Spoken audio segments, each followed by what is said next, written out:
अस्सलाम वालेकुम। मेरा नाम खालिद बारी है और मैं एडवोकेट हाई कोर्ट हूँ। मैंने LLM किया है बैरिया यूनिवर्सिटी इस्लामाबाद से। आज जिस टॉपिक पे मैं आपसे डिस्कस करने वाला हूँ वो इस तरह का टॉपिक है कि काफ़ी लोग हो सकता है कि मुझसे नाराज़ भी हो जाएं कि मैं किस तरह के टॉपिक्स को डिस्कस करने लग गया हूँ और किन बातों को मैं लेके अवाम को शऊर देने लग गया हूँ।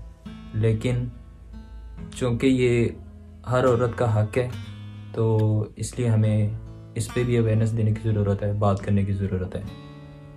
तो बढ़ते हैं अपने टॉपिक की तरफ।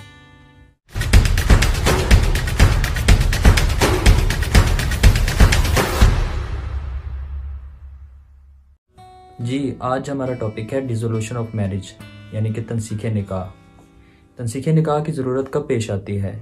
जब खावंद तलाक देने से इनकार कर देता है तो औरत के पास और कोई हल नहीं होता तो वो कोर्ट के ज़रिए ही तलाक ले सकती है, जिसको तनसीखे निकाह भी बोला जाता है और इंग्लिश में डिसोल्यूशन ऑफ मैरिज बोला जाता है। तनसीखे निकाह का तरीकाकार ये है कि औरत जहाँ पे रहती हो वहाँ पे किसी भी फैमिली कोर्ट में वो दावा दायर कर सकती है तनसीखे निकाह का।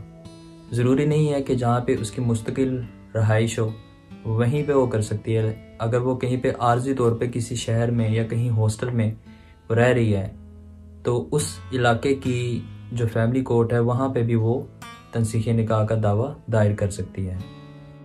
निकाह के वक्त 4 कॉपियाँ दी जाती हैं, जिसकी एक कॉपी यूनियन काउंसिल के पास जाती है, दूसरी रजिस्ट्रार के पास जो निकाह ख़ान होता है उसके पास जाती है, तीसरी दुल्हे के पास और चौथी दुल्हन के पास।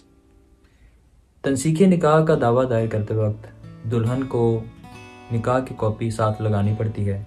अगर उसकी कॉपी दुल्हे के पास रह गई हो या वो देने से इनकार कर रहा हो तो दावे के साथ बयान हल्फी लगा सकती है औरत कि मेरा जो निकाहनामा है वो मेरे खावंद के पास है जिससे वो तलाक लेना चाहती है। इसी तरह अगर औरत का शनाख्ती कार्ड उसके पास ना हो तो उसका तरीकाकार ये है कि वो अपनी एक तस्वीर दावे के साथ लगाएगी और उसको दायर कर देगी। केस दायर होने के बाद अदालत मुद्दा लय यानी कि खावंद को तलब करती है और अगर खावंद आ जाए तो अदालत सुलह का मौका भी देती है और अगर ना आए तो एक्स पार्टी कार्रवाई जो है वो शुरू कर देती है।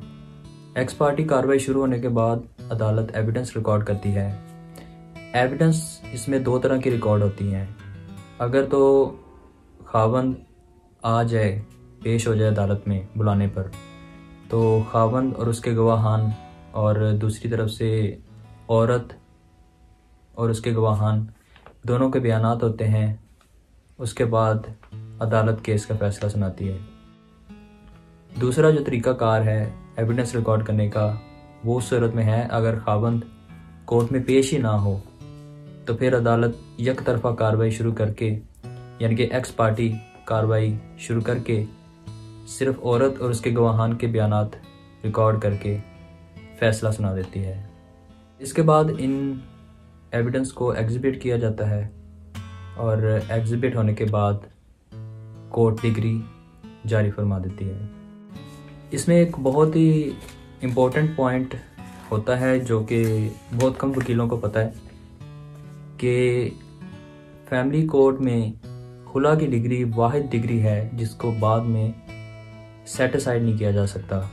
मतलब कि खावंद खावंद अगर पेश ना हो और कोर्ट एक तरफा डिग्री सादर फरमा दे और बाद में खावंद पेश हो के कहे कि मेरी फलां वजह से मैं कोर्ट में पेश नहीं हो सका, तो अदालत उसको खुला की डिग्री को सेट असाइड नहीं करेगी। ये फैमिली कोर्ट की वाहिद डिग्री है जो बाद में सेट असाइड नहीं हो सकती।